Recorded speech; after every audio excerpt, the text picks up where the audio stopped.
vale a pena. Eu tô com a situação.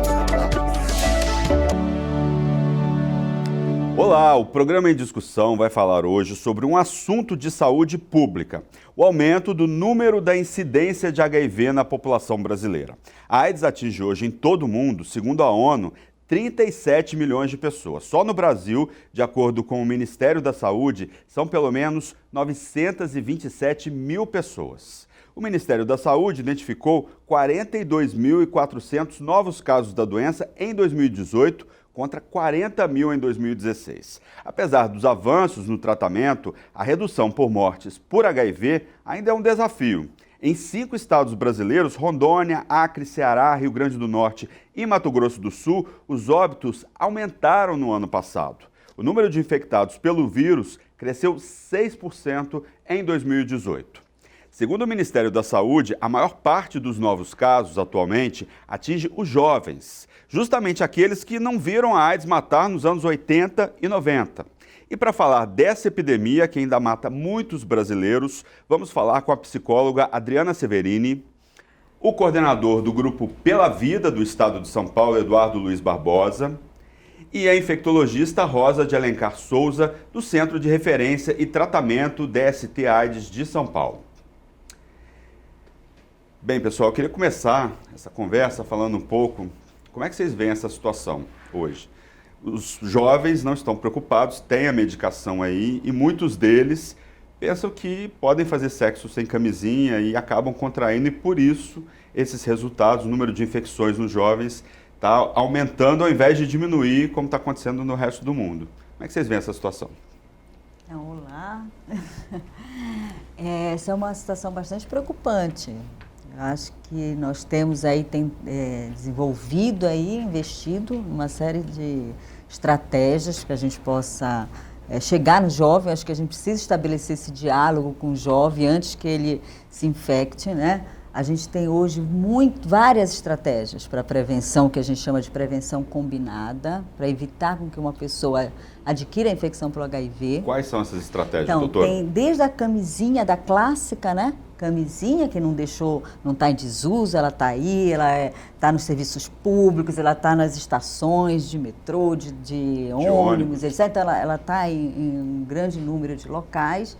A gente tem uma outra estratégia que é chamada de PEP, que é uma profilaxia pós-exposição sexual, quer dizer, uma vez que você faça sexo sem camisinha, ou a camisinha rompeu, não foi possível usar a camisinha, você pode procurar um serviço de saúde, você pode tomar um remédio por 28 dias, que é o mesmo remédio que a gente trata as pessoas hoje vivendo com HIV, né? E aí com isso, ela precisa ser iniciada. 72 horas. Ela precisa ser pessoa iniciada tem que procurar. rápida, Eu até acho que 72 horas. Onde eles podem procurar essa medicação, porque às Olha, vezes eu vou dar recebo vários o pacientes. site www.crt.saude.sp.gov.br, é grande, mas lá nesse site você vai ter uma aba chamada PEP, aí você entra lá, todos os serviços do município de São Paulo, do estado de São Paulo. Repete pra gente o site, doutora. www.crt.saude.sp.gov.br. Além da PEP, a gente tem também a PrEP. Tem também a PrEP. Tem o teste, né? Temos várias, já outras modalidades de teste. Quer dizer, você fazer o teste também é uma medida de prevenção, né? É importante fazer o teste, porque se você se descobre que você não tem a infecção por HIV, você vai aí pensar como é que você pode se proteger para os próximos, né, momentos aí, exposições. E quando você descobre que você tem uma infecção por HIV, quanto mais cedo, melhor. Você pode iniciar o tratamento. Hoje se preconiza que você inicie o tratamento rápido. Quanto mais rápido, melhor. No mesmo dia, inclusive. Tem estudos internacionais que já apontam isso. Quando você inicia o tratamento, com o tempo, você vai diminuir o seu vírus, né, a quantidade do vírus no sangue, e você passa a não transmitir mais o vírus. É um outro jeito de prevenção também, que a gente chama de tratamento com prevenção, né? A gente tem hoje o autoteste, que é um teste que está disponível também no serviço de saúde, que você pode levar para casa e fazer o Começou teste. agora esse ano, 2019. Começou esse ano, teve aí uma pausa, porque teve uma questão aí com relação aos testes, mas eles estão novamente aí nos serviços, então você pode levar um teste, fazer em casa, fazer com parceiro, faz lá, os dois fazem o teste, definem, né, os dois, o casal, quer dizer, aí depende da parceria, define se estão ou não infectados e podem aí decidir como é que vão se proteger. E a gente tem a PrEP, que é a profilaxia pré-exposição sexual. A PrEP, ela é hoje uma estratégia muito importante, né? Então, a gente tem aí trabalhado uma forma de intensificar a divulgação da PrEP. Qual é a indicação da PrEP e como que ela funciona, doutora? Ela é para todo mundo, não. Ela é para pessoas que estão hoje, né, em maior vulnerabilidade. São pessoas que estão mais afetadas. Então, a gente está falando de homens que fazem sexo com homens, né? Homens homossexuais, aí, gays e outras pessoas que fazem sexo com homem, que não se identificam aí com, né? Não se identificam com essa nomenclatura gay, mas são Hoje essas tem pessoas. Os bissexuais. Hoje tem até heteroflex. Exatamente. A pessoa hétero que transa Heteroflex. com gay, mas que não se considera gay. Isso. A letra só está aumentando, né? LGBTQ+. Agora são né? LGBT+. LGBT+? LGBT+. Hoje a gente adota no movimento LGBTI intersex é o intersex. mais. Tá. Mas também tem várias designações. Eu queria reforçar duas coisas que a Rosa colocou e a tua abordagem inicial. Eu não sei se o jovem, por conta de não ter visto as pessoas morrerem na década de 80, se isso é um fator mais importante. O terrorismo, aquela coisa da cara da AIDS, não ajuda em nada. Muito pelo contrário. Antes a pessoa, AIDS era uma sentença de morte, hoje não é mais, né? Então, mas essa história da cara da AIDS, eu vou lembrar aqui de Cazuza, Sandra Breia e tantos outros. Sandra Breia? É isso. Sandra Breia, Sandra Fred Breia, Mercury, foi. né? Sandra Breia e outros, Lauro Corona. Essa cara da AIDS, em determinados momentos, fez com que as pessoas se escondessem mais. Em determinados momentos, as pessoas tinham medo de fazer o teste. Fazer o medo de descobrir que tinham HIV, porque aquilo levava à morte. Hoje, isso já não é mais uma questão presente. Então, eu não sei se essa questão Eu discordo um pouquinho. Eu tenho visto muito no consultório as pessoas ainda com muito medo. Eu tenho pacientes que começam a fazer sessão, elas têm medo de fazerem o teste, então elas, inclusive, elas começam o processo terapêutico porque elas estão com medo de já estarem com a doença, porque elas começam a ver algumas manifestações, elas não procuram um médico, elas vão para o consultório para ter esse apoio, tipo assim, olha, você precisa ir, a gente vem, e até uma situação que eu consultei o conselho de psicologia, se era ético para ter um apoio para que eu estivesse junto no consultório na hora de abrir o resultado do teste, porque eles teriam medo de qual seria a reação deles ao ver o teste da positivo. Isso com jovens. Isso com os jovens. Também acho que não. O grupo onde eu estou tem 30 anos. Ele completa 30 anos este ano e a gente acolhe pessoas vivendo com HIV, seus familiares e amigos. Eu acho que o que a doutora Diana está colocando é uma das questões. O medo, ele está presente em quase tudo, é o medo da morte. A morte... Está presente em todos nós. E a questão do HIV, ela traz uma questão da morte mais à frente. Porém, não é isso que mobiliza. Eu acho que tem também a questão do estigma, né? Tem do muito estigma e do forte. preconceito. Então, o estigma ainda é muito grande. Uma parte desses jovens, eles têm medo, sim. E acho que hoje a sociedade contribui para isso. Contribui com o estigma e discriminação, contribui com a não educação sexual na escola, que é muito mal feita hoje. Ela foi quase que abandonada no país inteiro. E é um assunto importantíssimo de ser discutido exatamente nas escolas, né? E fica à margem. Mas eu acho que o mais importante é que o jovem hoje, ele identifica que a AIDS não é mais essa sentença de morte, até que ele se vê em risco. Aí sim ele entra nesse pânico. Ele entra nesse desespero, porque ele achava que não aconteceria. Até que ele não se vê nesse risco, mas se aparece uma manchinha na pele, aí ele já entra em surto, Mas aí eu acho, porque aí ele acha que ele Aí ele parece que ele tenha contato com a realidade. Não, realmente é uma doença. Ela ainda existe. Então, mas eu acho que tem muito disso que o Eduardo está falando, que é muito importante, que é esse momento que a gente perdeu aí o contato com o jovem, quer dizer, não se fala de sexualidade, tem uma onda conservadora que foi muito avançando forte aí no país, né, em que só se piora deixou a de questão do falar de diagnóstico. sexo, né? Então, sexo não se fala mais na escola, não se fala na família, e se fala com quem? E você criou um mundo, você está conectado com o mundo todo através de um equipamentozinho que são os smartphones, né? Isso aí você vai procurar sua informação, você tem uma sensação que você...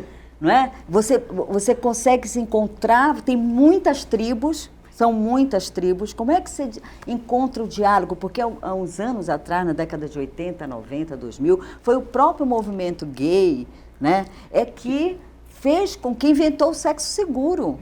Quem inventou o sexo seguro na década de 90 foi o movimento gay, entendeu? Foi o movimento, foi as ONGs, mas eu acho que tinha um espaço mais coletivo de articulação. E hoje o espaço ele é individual, cada um com seu celularzinho, seu smartphone. Cada um vai lá, consulta, e assim, não é e ali isso? você tem uma amplitude de informações que vai desde uma coisa muito simples até, não, você realmente vai Coisas morrer. muito E a pessoa fica complexas. muito confusa Perdida, com tudo né? aquilo que ela lê. Então ela sabe onde eu me encaixo, o que eu faço com tudo isso que eu tenho de informação. E ainda tem, gente, a questão do tratamento, né? Não é fácil, não deve ser fácil o tratamento com os antirretrovirais, porque existem consequências em relação a isso, né? Vamos falar um pouco disso? Eu acho que, olha, a AIDS, acho que é bom, eu gostaria até de fazer uma consideração rápida, que é infecção por HIV diferente de AIDS. Embora pareça uma banalidade, muita gente não, né, às vezes não sabe, né? Então, infecção por HIV, a pessoa que tem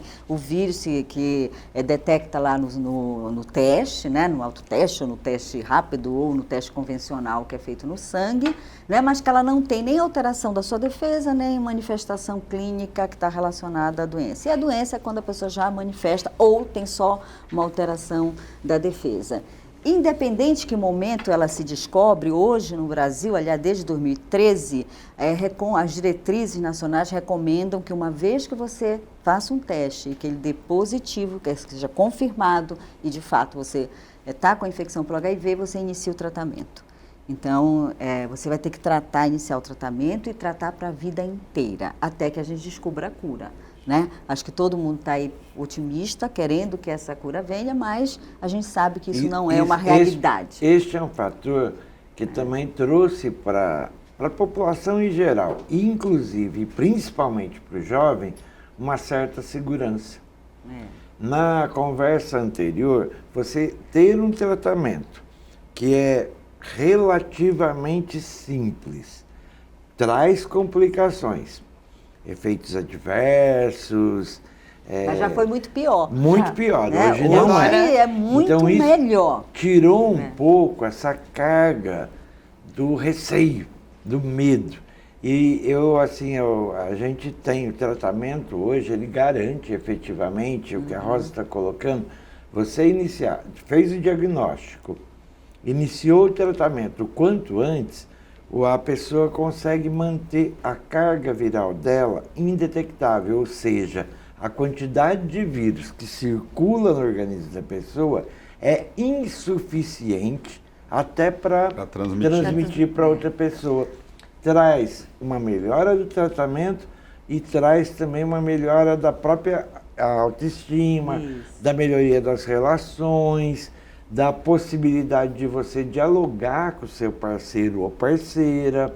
Revelar o diagnóstico, ter apoio, porque essa é uma questão importante também, né? Quando você inicia o tratamento, é muito importante que você também tenha apoio, com quem compartilhar. Porque se você não tem com quem compartilhar, a gente vê que é mais difícil uma pessoa solitária que tem que... Aí entra a questão do consultório lá. Né? Porque a minha realidade no consultório que eu vejo muito e pesquisando as pessoas ainda têm muita dificuldade em revelar que elas são soro positivo. Para a família, para o Para a parceiro, família, parceiro. para o parceiro, para os amigos, elas, principalmente para a família, elas acabam revelando para o melhor amigo, mas para a família elas não têm coragem. Elas começam a se sentir, porque assim, às vezes é como se ela fosse uma pessoa promíscua, porque por ser uma doença sexualmente transmissível, ela tem muito medo de ser taxada como promíscuo, como se tivesse feito uma coisa muito errada, estivesse pagando por um pecado. A gente, por ser um país católico, religioso, cristão, o que seja, a pessoa tem esse, por mais que ela não seja religiosa, ela carrega esse peso muito grande no subconsciente dela. Então ela tem muito medo de revelar e ser criticada e ser vista como uma pessoa promíscua. Então ela guarda esse segredo e isso vai fazendo muito mal. É o medo do estigma. É o medo de estigma. Eu posso dizer, embora o câncer seja uma doença muito difícil, é muito mais fácil dizer que eu tenho um câncer do que eu dizer que eu tenho AIDS. Porque AIDS quer dizer que eu fui promíscua. Eu fiz algo errado. Exatamente. E o câncer não. O câncer, putz, eu tive azar. Eu vivo com HIV há 25 anos. E uma das primeiras coisas que eu fiz foi revelar meu diagnóstico. Primeiro para alguns amigos. Eu dava aula na zona leste de São Paulo, uma escola bem periférica aqui em São Paulo. A maior parte dos meus alunos teve acesso a essa informação, teve discriminação, preconceito. O apoio da minha família foi fundamental. Mas em tudo isso também teve acusação, tudo isso de gente, xingamento. Na cidade que eu moro, minha família é de uma cidade do interior do estado de São Paulo que tem menos habitantes que o edifício Copan aqui na capital. Então você chega numa cidade dessa e minha foto saiu no jornal. Nossa, enorme sério? Em 1994. Quando eu cheguei na minha cidade, a cidade inteira ficou naquela coisa. Mas uma das coisas que eu acho que hoje a gente tem que quebrar é essa coisa de não mostrar o rosto. Também acho. O que me ajudou, eu acho que tive um monte de amigos que morreram em decorrência da AIDS. Na década de 80, 90. E o que me ajudou, acho que a me manter vivo, mesmo antes de ter o acesso ao medicamento, o medicamento no Brasil, ele só entra em 1996, efetivamente. Antes era o AZT em dose horrorosa, que mais acho que matava do que ajudava a viver. Foi exatamente alta potência, né? Foi exatamente as pessoas que tiveram a possibilidade de ter um apoio profissional, mas também ter um apoio familiar e da convivência. É isso que eu queria ressaltar. Então isso acho que é o fundamental. Você poder ter a possibilidade, e hoje essa onda conservadora, eu nem falaria que são os católicos não, porque a Igreja Católica ela até apoiou muito no início da epidemia, mas a gente tem uma onda conservadora no país hoje que ela faz com o que a doutora Adriana colocou, essa noção de promiscuidade, como se ninguém também tivesse essas práticas. No começo hoje aqui, a questão da juventude. Se eu pegar meu aplicativo hoje aqui, eu abro, eu não vou citar para não fazer propaganda deles, tá? Mas tem aplicativos aí de relacionamento sexual que na minha época não existia isso. Para mim namorar alguém, eu sou gay também tive muita dificuldade para expor isso. Só expus depois do meu diagnóstico. Aí eu falei, por que eu estou me escondendo tanto?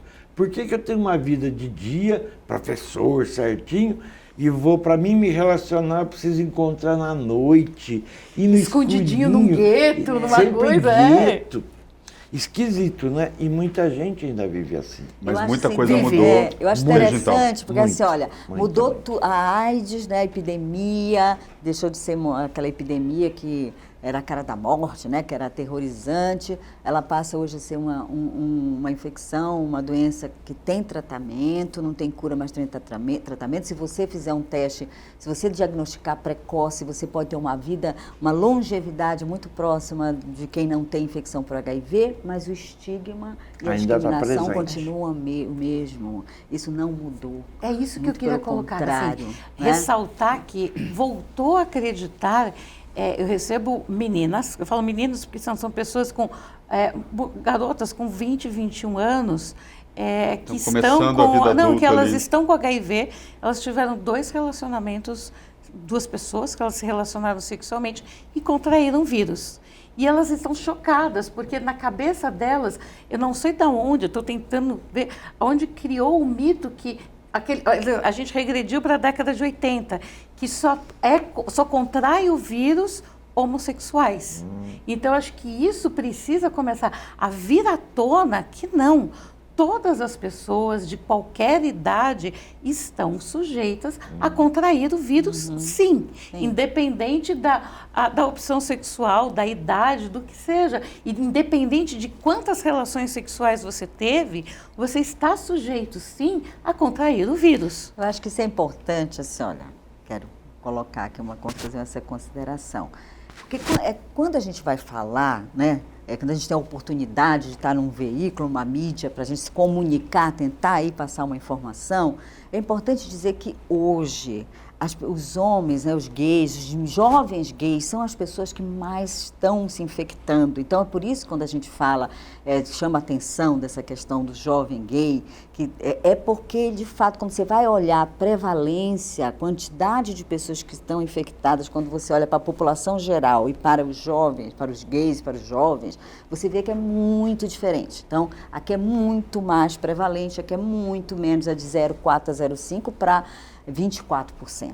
É uma relação muito diferente. E não só os jovens gays, mas também as mulheres transexuais e as travestis, né? São outras 2 populações de altíssimo, estão muito vulneráveis à infecção pelo HIV. Pela exclusão, por conta dessa dificuldade, inclusive, que tem a ver com estigma, com preconceito, com a homofobia, não é? A gente só está aumentando a homofobia, ainda bem que recente foi aprovado, né? A criminalização da homofobia, da transfobia, é uma grande vitória. Enquanto o Congresso Nacional não legisla sobre o assunto. É uma conquista, mas, de qualquer jeito, a gente ainda vive Então, isso faz com que essas pessoas fiquem mais vulneráveis, né? Então, se eu não consigo falar de sexo, eu continuo tendo que me esconder. E diferente, o comportamento mudou, eu consigo aqui no meu celular encontrar uma pessoa para fazer de relação. Agora, o que é importante, só para finalizar o que ela está dizendo, que eu acho que é importante também, é que toda relação sexual, e aí a gente tem uma gradação, por exemplo, a relação anal, a relação vaginal, a relação oral, a anal ela é de mais exposição e maior probabilidade de transmissão. Se ela acontece sem preservativo, ela tem a possibilidade de transmissão. Claro que se eu estou numa relação onde as pessoas têm menos chance de estar infectadas, eu tenho menos chance de me infectar. Se eu estou numa relação onde mais gente está infectada, é mais fácil eu encontrar alguém que está infectado, não é? Então, essa que é a diferença. Isso faz parte da prevenção combinada. Não dá para a gente dizer que todos são iguais. E na vida real, não dá para dizer que todo mundo vai usar preservativo 100% das relações. Eu quero que cada o telespectador, olhe para si mesmo. Se é tranquilo usar preservativo em todas as relações sexuais. Nas relações, o que os profissionais buscam trabalhar, e nós também de ONG, é que cada tem que olhar para si e ver a que risco está se expondo. O que a Rosa trouxe, eu vou dar um exemplo só, mas se você tem uma relação entre 2 homens, ou homem trans, uma travesti, na relação, a relação anal, aquela pessoa que é insertiva, aquela que vai ser o ativo da relação, ele tem uma vulnerabilidade um pouco menor do que aquele que é o passivo, aquele que vai receber o pênis, o esperma. Então, isso tudo tem que ser avaliado. Então, hoje, as conversas, as orientações, elas têm que estar fundamentadas nisso. Qual o grau de risco que você se coloca, cada um tem que olhar para si. Qual é o grau de risco? Quantas relações extraconjugais eu tenho? Quantas vezes eu tenho diferentes parceiros? Tudo isso é para a gente avaliar e ver como que a gente tem uma outra questão também. No começo, né, das relações, as pessoas usam preservativo e ao longo do tempo elas vão abandonando o preservativo. Essa é uma conduta Então, essa pode ser um jeito de se prevenir. Aí tem o jeito de você fazer as combinações. Por exemplo, eu começo um relacionamento. Aí eu faço o teste. Né? Os dois se testam. Quer seja homem com homem, mulher com homem com mulher, sei lá. Um relacionamento entre duas pessoas. As duas pessoas se testam. Elas têm histórias anteriores, a gente sabe que a gente ainda trabalha com aquela janela imunológica. Os testes, eles positivam em torno de 4 semanas, né? 30 dias é suficiente. Então faz um teste. E pode ter 1000 combinações. É isso que o Eduardo está falando.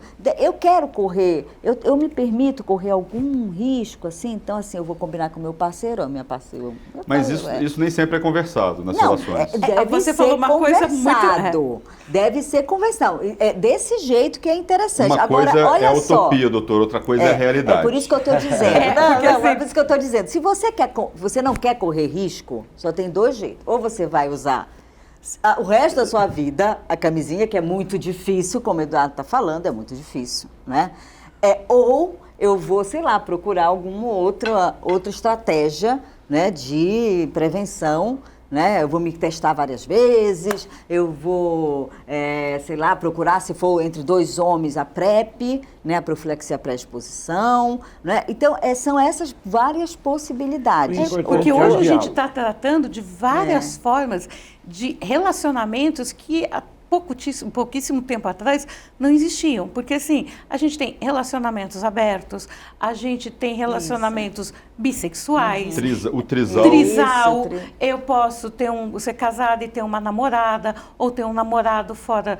Não, meu marido sabe, e eu tenho um namorado, ele tem uma namorada. Então, a gente tem uma série de formas de relacionamentos que não existiam abertos antigamente. Mas, doutora, no consultório, a senhora percebe, as pessoas conversam sobre isso? Você conversam. Olha, com você no consultório, mas entre os parceiros, não eles conversam. não falam sobre isso? Por exemplo, as pessoas, eu acabo pegando pessoas, assim, alguns conversam que têm relacionamentos abertos e o combinado no relacionamento fora do casamento formal, o uso usa a camisinha. Dentro isso do combinado. Não, mas combinado. Isso é a minoria. Então, assim, eu tenho caso de pacientes que são bissexuais e que a esposa ou o marido não sabem. Ou gays mesmo. Nessa mesma relação, que você tem uma relação hoje homoafetiva estável, e alguns, uma boa parte, tem esse pacto do diálogo. E quando a relação é aberta, você até permite essa relação fora dessa relação mais estável. Mas acho que o fundamental é o estímulo mesmo ao diálogo. E que isso hoje tem se perdido, né? E principalmente a gente falou aqui da escola, que ali já acabou. Se a gente não consegue conversar em nenhum lugar sobre essa sexualidade, a questão das relações ficam mais complicadas. As escapadas, o poliamor, seja o que for. E hoje eu tinha colocado no começo, né? Hoje tem esses aplicativos que na minha época era muito mais difícil. Você tinha que ficar andando, olhar, ver se ia bater, olho no olho, aí ia no escondidinho. Agora hoje, já é tudo combinado. Você pega um aplicativo, se eu ligar o aplicativo aqui, eu vou encontrar outras pessoas que também têm as possíveis práticas e desejos muito semelhantes ao meu.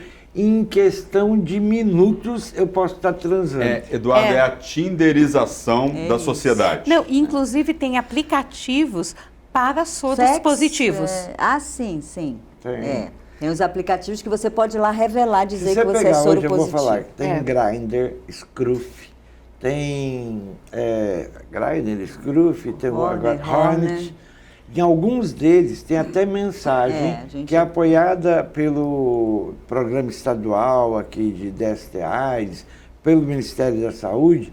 Vem a mensagem lá embaixo sobre a questão da PrEP, PEP, da busca de orientação. Mas uma grande parte das pessoas que entram ali, elas entram exatamente para buscar o sexo rápido. E o sexo rápido, você não vai ficar lendo de PrEP, PEP. Você quer saber se o outro é ativo ou passivo. Você quer resolver o problema na hora. Você quer resolver aquilo. Então, isso hoje também tem dificultado assim, o trabalho de prevenção, mas tem aberto para relacionamentos diferentes. Então, o mundo hoje mudou muito, muito rápido. E principalmente esse mundo virtual Eduardo, é um dos fatores. Mesmo nos aplicativos a gente tem, né? A gente tem preconceito, né? Então, tanto pessoas que alguns se revelam, e é importante, seria muito importante que houvesse essa revelação. Tá certo, gente. Nós vamos agora para um rápido intervalo. Não saia daí que a gente volta já já.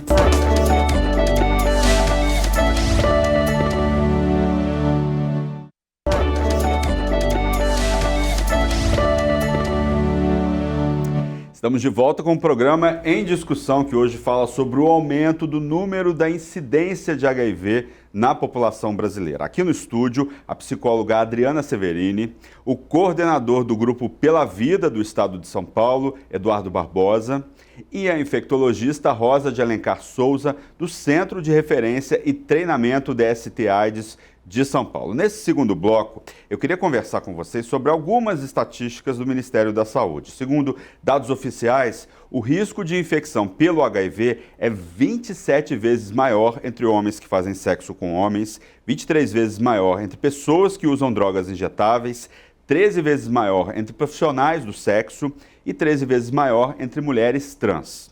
Outra questão importante são as infecções decorrentes do vírus. A tuberculose continua a ser a principal causa de morte entre pessoas vivendo com HIV, responsável por cerca de 1 a cada 3 mortes por causas relacionadas à AIDS. Quer dizer, vamos falar um pouco agora sobre essa questão das infecções oportunistas, que a gente, a tuberculose ainda é um problema de saúde pública muito associado. As infecções, aí, embora a gente até cada vez mais veja menos infecções oportunistas por conta, as mais graves, que aparecem quando o sistema imunológico está mais gravemente afetado, né, que a gente via muito no início da epidemia, a tuberculose continua sendo uma infecção prevalente, porque ela aparece, ela se manifesta muitas vezes ainda no momento em que o sistema imunológico está lá, já alterado, mas não tão gravemente alterado. E no momento que a pessoa ainda não descobriu ainda que é Muitas HIV. vezes a pessoa descobre com o evento da tuberculose. Tanto que se recomenda que toda pessoa, né, que tenha tuberculose, no caso de tuberculose, deva ser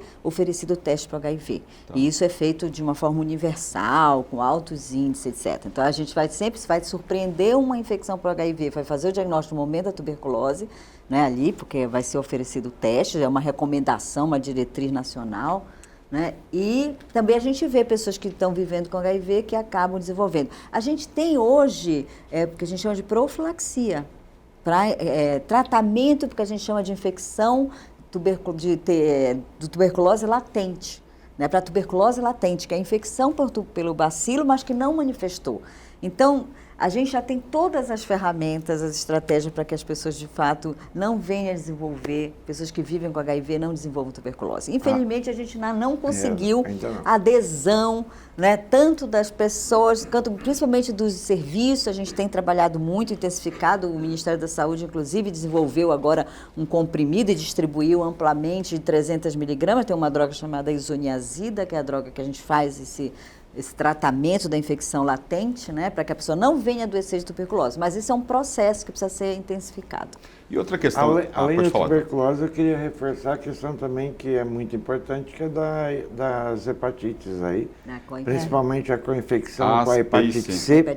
Com a hepatite C, HIV, hepatite C também é um problema sério. Que tem que ser cuidado, porque o tratamento da hepatite C, ele é um pouco agressivo, então junto com o tratamento do HIV, mas é possível você reverter. Curar, Existe vacina para hepatite os C. três Tem tipos. Tem Pra a B. vacina para Pra B. B. Só Pra B. para A e para B. Pra A e As pra B, duas tá. vacinas, duas hepatites A e B tem vacina. A B é uma vacina universal, hoje todo mundo E está pode... disponível gratuitamente no sistema público de saúde. Gratuitamente, desde a infância até lá os 40, até para qualquer idade, mas já está no calendário vacinal. E a hepatite A, ela foi incluída no calendário vacinal da criança recentemente, mas ela é, inclusive, recomendada para as pessoas que vivem com HIV. E o dado que eu falei antes, que é a chance de contrair HIV é 27 vezes maior entre homens que fazem sexo com disso que a homens. gente tá É o que a gente falando. estava falando no início, né? Hoje o gay, e principalmente o gay jovem, por conta da forma de se relacionar, eu vou até fazer uma correção aqui, né? A gente falou, foi falar em opção sexual. A orientação sexual... Não existe opção. A gente não escolhe se é hétero, Exatamente. gay, blá, blá. Mas a orientação sexual e a forma de se relacionar do gay, ela faz com que ele se fique muito mais vulnerável. Por conta de tudo isso que já foi falado aqui, homofobia, invisibilidade, dificuldade de relacionamento, uma série de questões. Não é só a questão, não é porque eu tenho uma orientação gay, é porque eu não consigo ter na sociedade, na minha família, no meu acompanhamento, na política, na escola, muito mais dificuldade de conversar. Eu sou professor também e dava aula na periferia de São Paulo. Quantas vezes eu não vi colegas meus, professores, apontando o dedo para aluno, para aluna que é masculinizada, é muito feminino. Isso tudo impede com que a pessoa se proteja mais. Então, o jovem gay, ele está muito mais vulnerável que qualquer outra população. Da mesma forma que mulheres, mulheres transexuais e travestis. Quando você vai ver efetivamente, tem vários estudos que foram feitos ao longo desses últimos anos, 2010, e agora tem um último, 2016, que foram estudos populacionais, em que você vai olhar lá, fazer o teste em pessoas que não estão no serviço, na população geral, tem metodologias aí. Você vai ver que na população geral, que inclui mulheres, homens, a população geral, você tem lá uma prevalência de 0,5, 0,4, 0,5%, e que em populações, por exemplo, de homens que fazem sexo com homens, você vai ter uma prevalência de 24%. Né? 5 vezes mais, doutora. Então, entre 18% e 24%, varia isso no território nacional. E entre mulheres trans, né, a gente tem lá um mínimo de 16% até um máximo. Foram encontradas prevalências entre 16% até 35%, 36%. Então, é muito maior. Não é? Então, se eu tiver 100 pessoas, né, eu tenho 20 pessoas infectadas, né? A chance de eu encontrar uma pessoa infectada, se eu me relaciono com essas pessoas, é grande. É muito maior. Então... Agora, a gente saindo do jovem e indo para o idoso. O idoso também preocupa vocês, né? A incidência também tem crescido na população idosa com mais de 60, 65 anos, né? Proporcionalmente menor, assim, menos menor do que o jovem. importância. Do que o dos jovens, mas ela tem crescido. Mas também tem crescido. Doutora, no consultório, a senhora atende pessoas Atendo. com casos de Começaram HIV? a surgir a questão de 1 ano e meio, 2 começou a aumentar bastante. Idosos que começaram, porque assim, eles deixaram de fazer teste, porque assim, eles estavam casados, tinham um relacionamento estável e se separaram. E alguns, eles eram homossexuais ou não, ou eram bissexuais, ou o que seja, e deixaram de ter relacionamentos estáveis e passaram a ter outras formas de relacionamentos. Começaram a namorar uma pessoa, outra pessoa, e contraíram o vírus. E eles vêm assim em choque, porque parece que como assim, essa é uma doença de jovens. Ou isso acontece com o vizinho, não acontece comigo? Não, eles têm uma cabeça assim, é uma doença que só afeta jovens e que não afeta pessoas acima dos 50 ou dos 60. E eles vêm muito mexidos, porque eles não esperavam ter esse tipo de doenças. Eles estão preparados para ter outros tipos de doença com a idade, mas não contrair HIV. Então, eles vêm muito mexidos. Mais uma vez, vem a questão também dessa coisa de parece que meu vovô e minha vovó não transam. Não fazem Exatamente, sexo. eles não fazem mais que a minha sexo. mãe não faz sexo.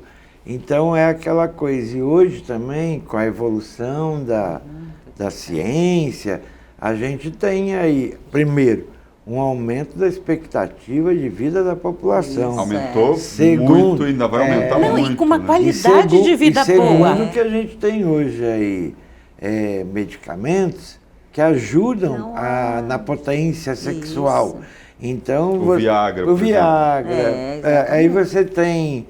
Isso também é um fator que tem que ser considerado. E essa discussão também, eu acho que com a melhor idade, uma das coisas que a gente precisa também conversar é sobre a questão da sexualidade.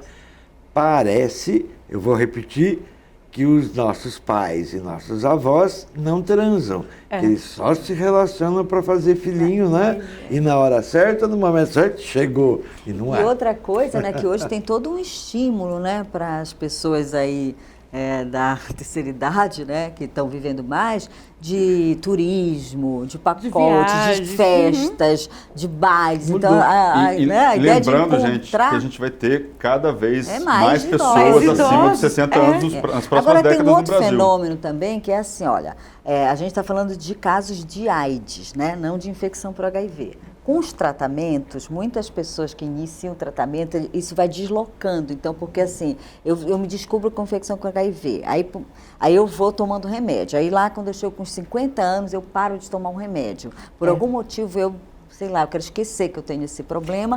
Quando isso que eu vejo. volto, eu já tenho mais de 50, quase 60, 55 anos, eu volto doente. Aí eu tenho um caso de AIDS. Mas já era infectada. Já era Tá infectada certo? antes. Ele foi deslocando o aparecimento da AIDS para aquelas pessoas que não conseguem tomar o remédio. Não é fácil, gente, tomar remédio a vida inteira. Todo não é? dia você Todo lembrar do dia. horário, Tem tudo, problemas. não é É todo dia eu lembrando, com todo esse estigma, eu lembrando que eu tenho AIDS, eu tenho que ir num serviço, eu tenho que olhar aquelas pessoas. Então, uma parte das pessoas abandonam os tratamentos. É significativo? problema. Vocês têm Não estatísticas disso? A gente tem, olha, hoje se elabora, né, o que a gente chama de cascata do contínuo do cuidado, que é uma ferramenta para você avaliar a resposta à epidemia, né, e conseguir monitorar como está evoluindo. Então, a gente tem, assim, uma etapa, né, do cuidado, que é o diagnóstico. Então, a gente sabe que a gente tem uma estimativa de pessoas vivendo com HIV, né, que não são os casos, são uma estimativa. Aí a gente tem uma porcentagem de pessoas que a gente diagnostica, então a gente sabe no estado de São Paulo que a gente diagnostica 80% das pessoas, a gente precisa ainda melhorar, né, para chegar nos 90%, que é o que hoje é preconizado. Isso está acima da média nacional, esses 80%? Tá mais ou menos na média nacional. Aí depois você tem o número de pessoas que se vinculam a um serviço, não é? Que aí você vai perdendo. Quanto mais você vai nas torres, você vai perdendo. Aí que é um pouco maior, né? Não chega a todo mundo, mas já é próximo. Mas depois você tem o número de pessoas que a gente chama de retidas. São aquelas pessoas que estão em acompanhamento. Aí você já perde um pouquinho mais, você já vai para os 70%, 60 e poucos por cento. Depois você vê as pessoas que estão em tratamento, que é um desafio também, que todo mundo tem que iniciar o tratamento, ou deve ser ofertado o tratamento, claro que é a autonomia da pessoa, todo mundo. A gente respeita que a pessoa tem autonomia para tratar ou não querer tratar. A maioria quer tratar. Né? Então você vai perdendo as pessoas, e hoje já tem estudos, inclusive, que já identificaram que essas pessoas que são sabidamente positivas, que já têm um tempo de diagnóstico, que não estão tratando, e por conseguinte têm a sua carga viral aumentada, elas são mais responsáveis pela transmissão, né? Do que a gente achava que era infecção aguda, porque na infecção aguda, quando a pessoa adquire o HIV, ela tem altíssimos níveis do vírus circulando. Então a gente tinha muito essa preocupação, não, vamos ter que detectar aquela pessoa que está se infectando para a gente tratar, e a gente sabe que hoje não, a nossa maior preocupação deve ser em manter as pessoas em tratamento. É isso que eu ia falar. Aqui no ambulatório, no ambulatório do Estado, também trabalho lá, estou lá na diretoria do ambulatório de HIV do programa estadual, e a gente tem cerca de, eu não sei o número exato, não vou o número exato aqui, mas é cerca de 6 mil pacientes em acompanhamento. Quase 7. Quase 7 mil já hoje. essa perda que a Rosa está colocando, ela representa uns 1.000 e pouquinho, e que a gente procura acompanhar e resgatar. Um sexto, um sétimo, então, desse que a total. gente 5 a procura 10%, alguns lugares até mais, Um né? pouco mais. Gente, Então, aqui no ambulatório, que é estadual, a gente tem os vários centros de atendimento do município, nas cidades do interior, mas aqui no pelo menos o que eu acompanho, né, mais de perto, que é o ambulatório onde eu estou, o número é um número expressivo, porque é um número que você tem 6.000, você tem lá quase 1.000 que estão nessa situação, que às vezes a gente precisa também identificar, alguns faleceram, mudaram de estado. Esse é um estão dado em mais outro bruto, lugar. né? Esse dado que eu estou dando é muito bruto. Mas se você pensa, é um número elevado. Eu acho E que essas pessoas é que acabam falecendo mais. Indo a óbito, transmitindo, adoecendo. Pois é, aí a gente entra numa questão. A AIDS ainda mata. AIDS muito ainda hoje. mata. E muito? Muito doutora? menos, por exemplo, mesmo no Brasil a gente tem uma redução da mortalidade, se a gente for ver na média geral. Tem locais, como você já falou, a região norte, estados do Nordeste. Eu vou dizer que o Rio Grande do Norte está, vou até reforçar, é um horror hoje. Hoje está um horror no Rio Grande do Norte. Tanto a política que está sendo adotada no estado, como o acesso das pessoas a esse atendimento.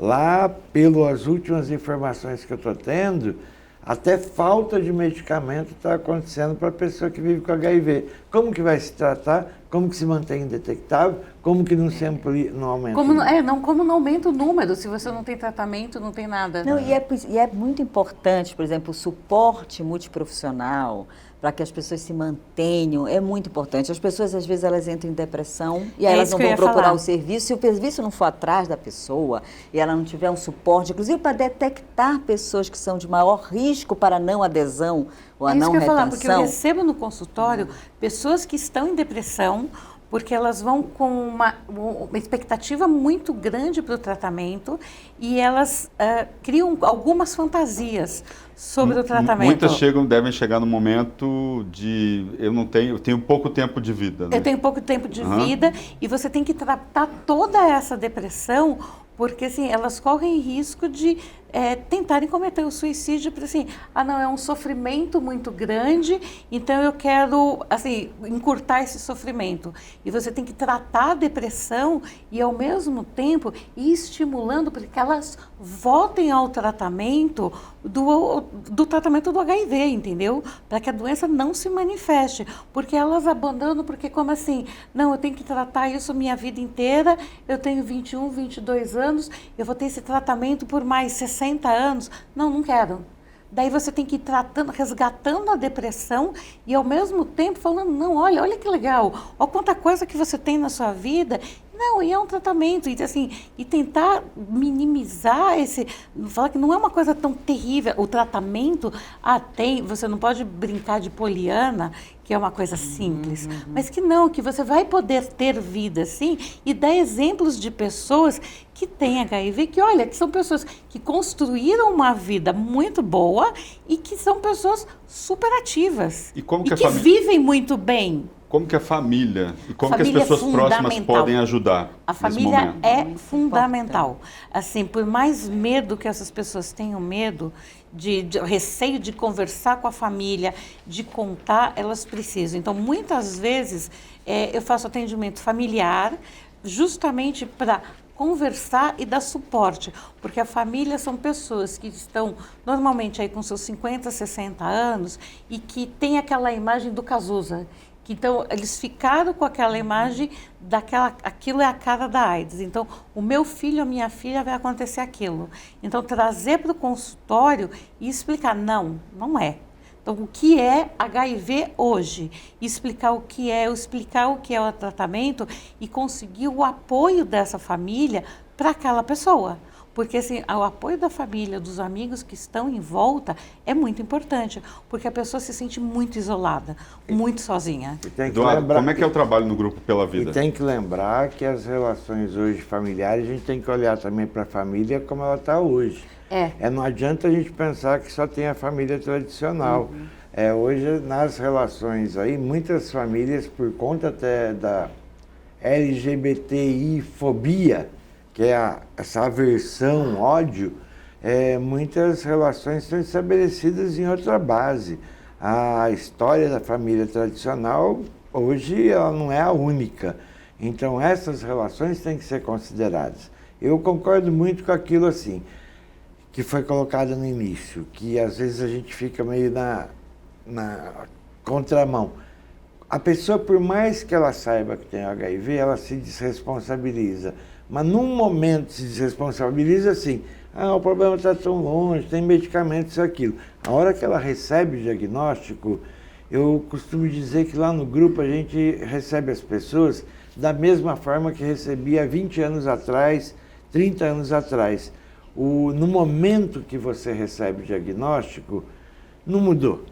Não mudou e a pessoa ainda vai entrar em pânico, ela vai olhar para si, algumas até dão não, é tranquilo, mas vai aparecer esses momentos de maior angústia, maior preocupação, dificuldade de contar. E eu vou acrescentar, a gente atende pessoas que estão em situação de rua, LGBTIs que estão em situação de rua. Qual é a preocupação e como que elas se vinculam a um tratamento? Além dos problemas que a gente trouxe aqui, a gente tem ainda os problemas da questão social. Muitas pessoas não conseguem dinheiro para se deslocar e ir até um centro de saúde, para conseguir o bilhete, para ir lá para poder fazer o acompanhamento correto. Então, como você mantém uma pessoa em tratamento que é continuado, que tem que buscar medicamento, que tem que ter atendimento psicológico, que tem que ter... Se você não tem um apoio social e essa pessoa tem que optar, ou ela come ou ela pega o ônibus para ir no hospital fazer o exame. Ela não tem um mínimo indispensável para ela conseguir ter o tratamento. Tratar, não é? Agora a gente teve, então, são ela não consegue nem pensar no futuro dela. São várias nuances. A gente está falando assim, de um... É um universo. Porque eu estou falando de uma camada completamente que tem diferente. Que tem um psicólogo, um consultório particular. Não é a porque o que ele está realidade. falando, porque assim, ele está falando do uma futuro outra, dele viver. E essa pessoa, ela está falando, eu tenho comida hoje. Exatamente. Doutora, como é que o governo enxerga essas pessoas? Então, a gente, primeiro a gente tem essa preocupação de acolher, não é?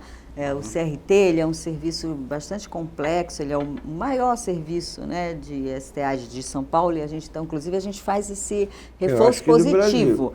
Acho até do Brasil. A gente se esforça para vincular as pessoas que têm maior vulnerabilidade social. Agora, mesmo isso não é suficiente. Então, o mais interessante também é você tentar articular o cuidado em rede, que a gente fala. Então, por exemplo, tem um programa que é consultório na rua.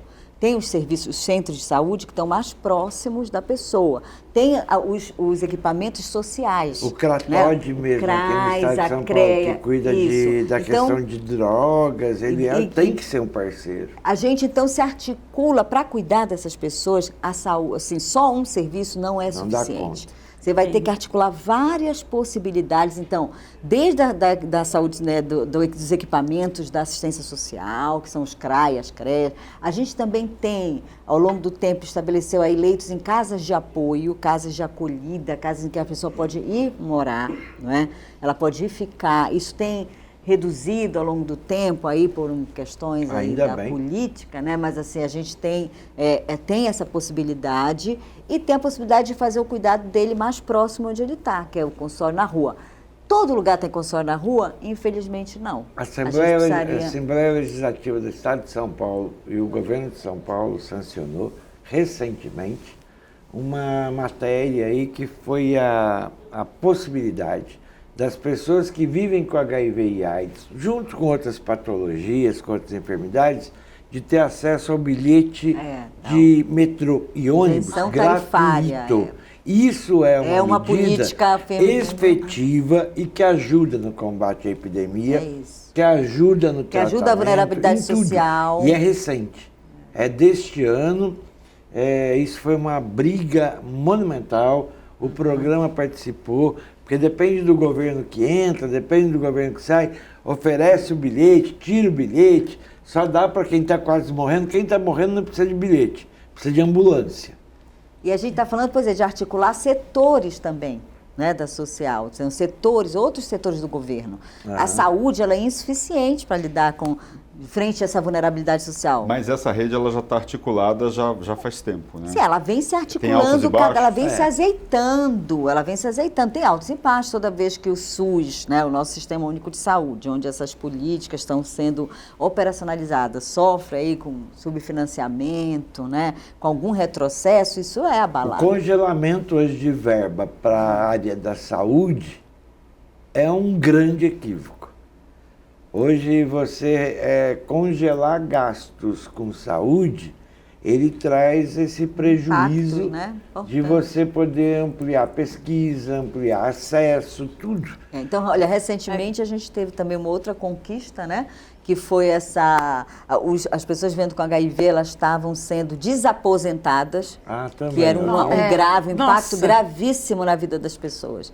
Elas estão perdendo, pessoas estavam há 20 anos aposentadas fora do mercado de trabalho, que tinham inclusive deficiências, né, visuais, assim, coisas motoras, estavam tendo que perdiam seus benefícios, teriam que voltar a procurar no mercado de trabalho com essa quantidade de desempregados. Então, teve aí a gente teve essa vitória. Que foi essa lei que o atual governo federal não assinou. Congresso Nacional, Senado aprovou a lei de não ter a desaposentação para pessoas que vivem com HIV. Uma pessoa que deixou de trabalhar há 20 anos atrás, a empresa que ela trabalhava nem existe mais às vezes.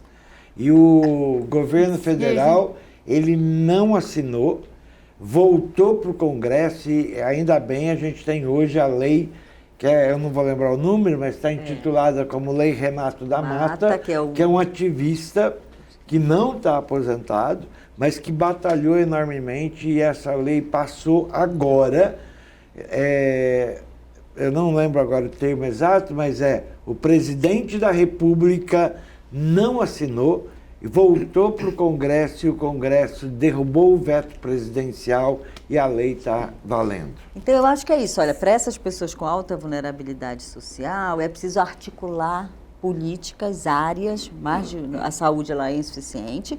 Inclusive, você conta com as ONGs, com as organizações não governamentais, com o movimento social. Então, é um trabalho em rede, né? Não só intra-saúde, como também articulando outras redes. Independente de consultório, independente do trabalho que tem o programa estadual, o apoio que as pessoas têm no contexto da sociedade, principalmente desses grupos de apoio, eu não vou mencionar, eu estou no grupo Pela Vida São Paulo também, mas tem outros grupos em São Paulo que é importante que as pessoas procurem. Os grupos de ajuda mútua, ou você poder ter contato com as pessoas que vivem com HIV, isso é muito importante. Inclusive no interior a gente tem bastante tem grupos. grupos no interior. Tem no interior também. Aqui no estado de São Paulo a gente tem o Fórum de ONGs AIDS do estado de São Paulo. Tem isso no Brasil também. Aqui tem no estado de São Paulo, tem cerca de 130 organizações no estado de São Paulo que trabalham com DST/AIDS. É entrar no site. Eu vou também divulgar. O nosso é muito parecido lá com o do Ministério da Saúde, que é www.aids.org.br. O do governo é .gov.br, o nosso é www.aids.org.br. Tem essas informações, a gente pode orientar para buscar outros grupos de apoio, orientar com PrEP, PEP e por aí afora. E acho que é importante isso, falar mais sobre isso, sobre as formas de prevenção, como fazer, como agir, porque Tá faltando isso, está faltando informação novamente sobre isso. Tá certo, gente. Eu queria agradecer a presença de vocês. Falta tempo, vamos fazer outros Faltou programas. um pouco de tempo. O programa e a discussão de hoje termina aqui. Lembrando que você pode rever todo o conteúdo do canal da TV Alesp no YouTube. Nós esperamos você no próximo programa discutindo outro assunto de relevância para a sociedade. Até lá!